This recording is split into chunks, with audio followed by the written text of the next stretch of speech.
Hello, everyone. Welcome once again to the Generator Founder Series Spotlight. I'm Troy Vossler, co-founder of Generator, and today I am joined by Jeff Tezak from Tiiga. Jeff, welcome.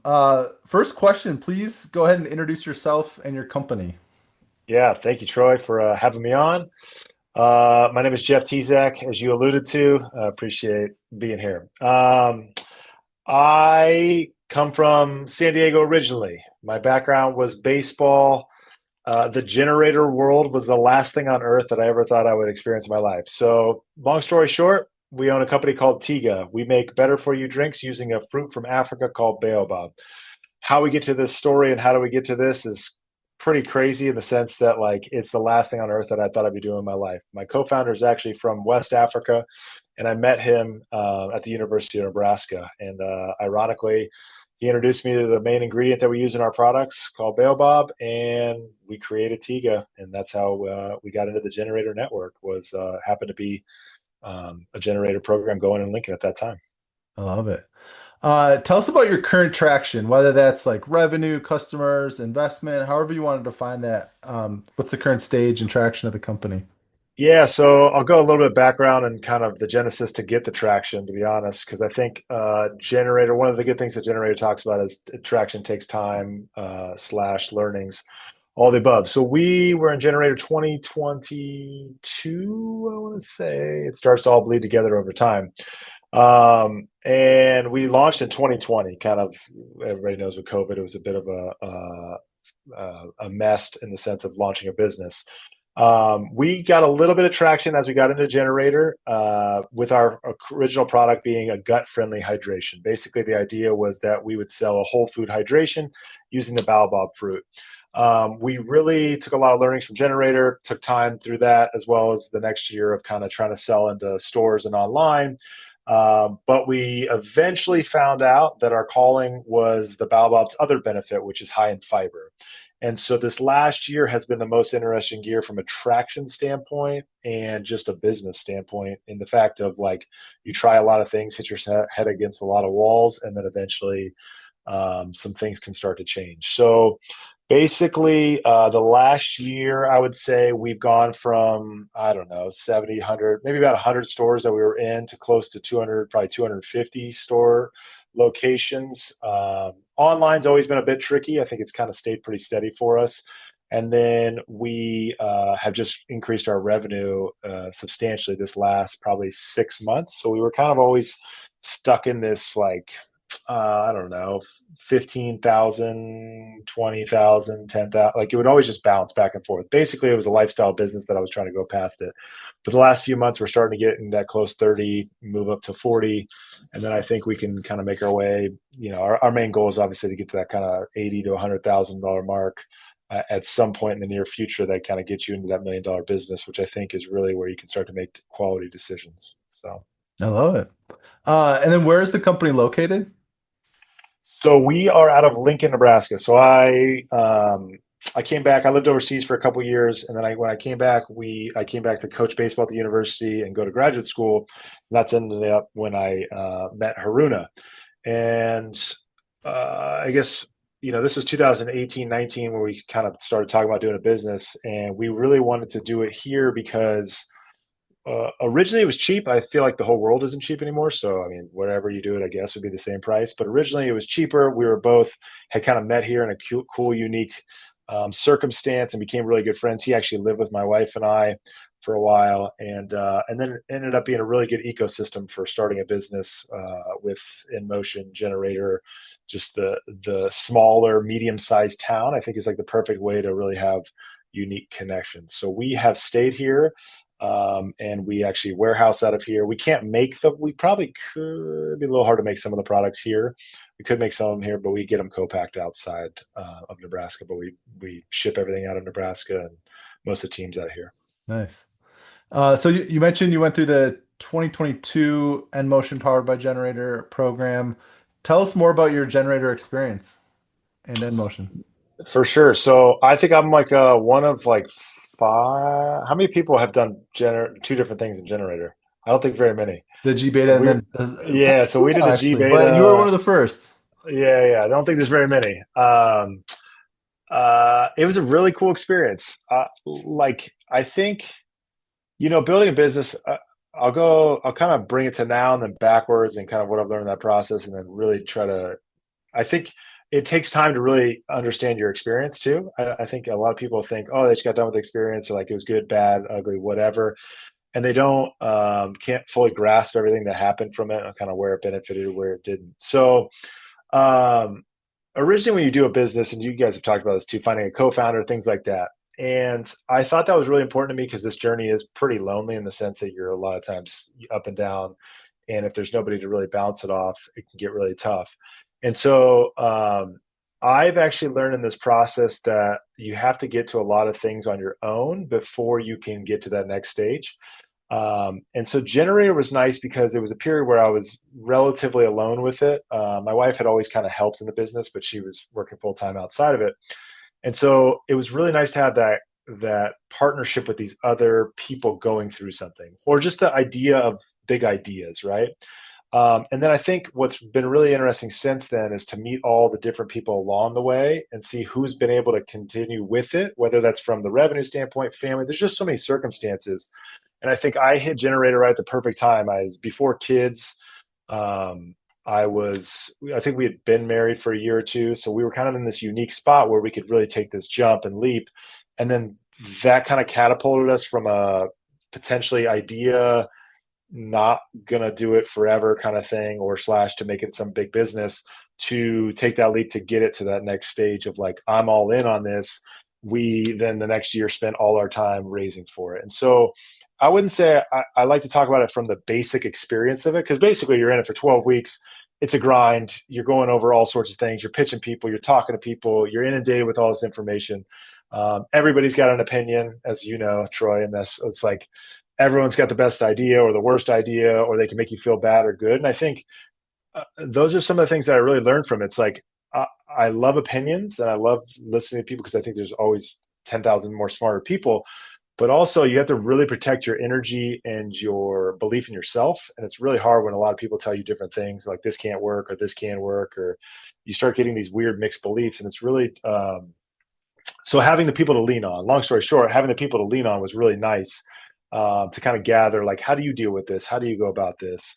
And I really enjoyed that. And it's taken me a long way. And long story short, that has also allowed me to be very independent with this. So now I'm basically running it with a bunch of contractors, and some part timers, but like it's created this like business. Yeah, I don't know how to describe it, but it's like this solo ness to doing something, to know that you have the ability to accomplish the goal, that only going through things like that we did through Generator, through other things that we've gone through, kind of get us to. Yeah, that's a great answer.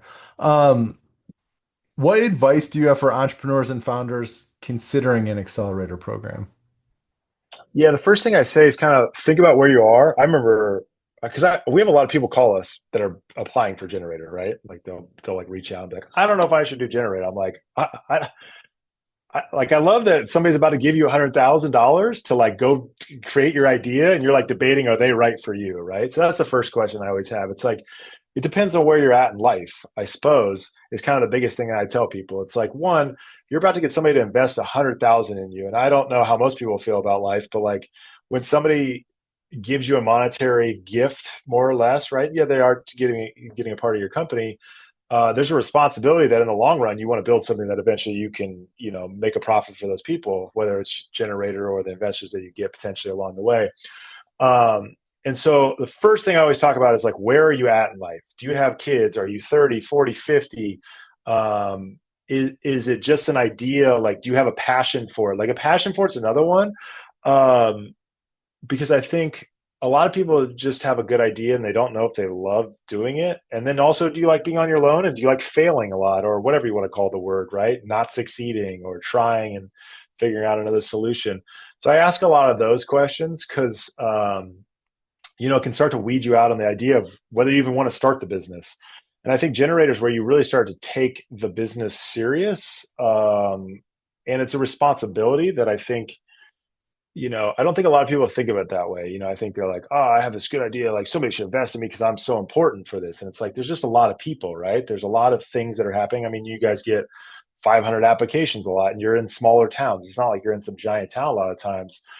And so I think thinking of it from the responsibility and where you are in life is probably for me the most important things that I tell people. And when I think about the gener8tor experience, um, because you really have to be at a position where you want to go all in, or else, yeah, I don't know, do it as a lifestyle business, right? Like basically, I mean, which is nothing wrong with lifestyle businesses. Like a profitable business is one of the best things you can build. It's probably the most satisfying. But like this is an experience to like potentially build something bigger, and that might not be ginormous, but it could be big enough that's not just a lifestyle. So We need to have you talk to every applicant. That's good advice. yeah, well, I mean, because they're trying to judge the system that they're going to go in. I Yeah. also say be very particular on what you need to get out of it, right? And I think I didn't know that, I suppose, because a lot of people that are going to go through this are not somebody that's done it before. I think the people that do it before don't feel like you probably need an accelerator the same way you go to a gym and you don't need a trainer, right? Potentially. So they're you end up being pretty naive to the experience. But if you've had a job that you've learned multiple skills, but you're lacking in A, B, and C, or your business doesn't have, or it's an idea that needs validation, or it's a business that's going that needs the next thing, like you have to be very specific on what you ask of the general manager. What do you guys call it again? I forget what it's called. Managing director. Managing director, right? You do be very specific on what you need from them, because otherwise you have the program, which is going to take you through the program, and that's fine. That's why you guys built it, because it does get you to these next things. But there are certain things that I think wherever you're at the stage as well, you need to get out of it, right? And like you have to be very direct. It's the same as sports. Like you can have a coach that's going to hit with you and like tell you exactly this is how we hit in our program, right? Which is fine. But you also have to say, coach, I can do this or I can't do it this way. How do I still win or be good? And this is what I think I need, right? And I think that's really what I also try to tell people in the program is like it's on you to get that extra bit out of it, what you want to get out of it. Yeah, the coaching analogy is good. Um, tell me about your favorite part of the program, or perhaps the favorite connection made, either during your time at NMotion or after. Ironically, it's a lot of after too, to be honest. I've really enjoyed afterward coming back and doing the stuff with people and having ideas. And then I meet people and then or just that kind of like ecosystem that's in it. And then I end up really attaching to specific people that are going through the same things that we are, that then we end up becoming a lot closer and kind of working together and rekindle that relationship or build a relationship from that is probably one of the biggest ones.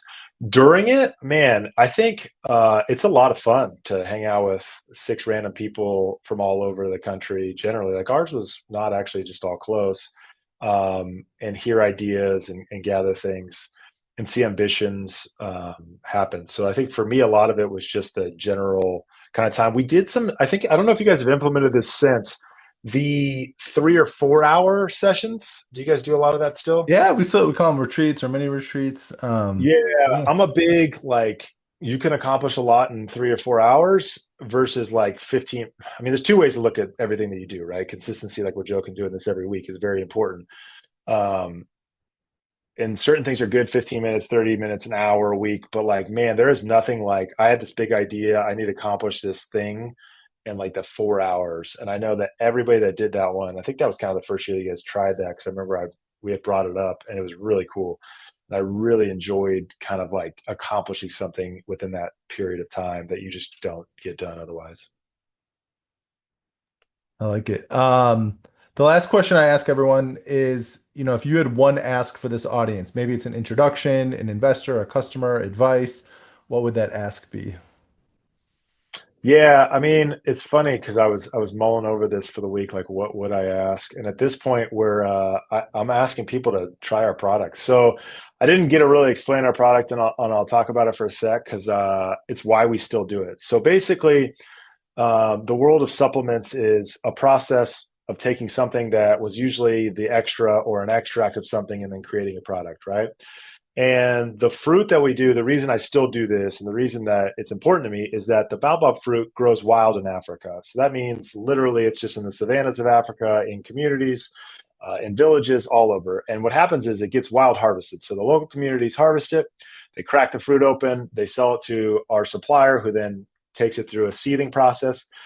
it's hard to explain, but literally the fruit is powder. So you just crack it open, seed it to a powder. That it's already a powder, but it also happens to be one of the most nutrient dense fruits, and is really good for the microbiome or the gut.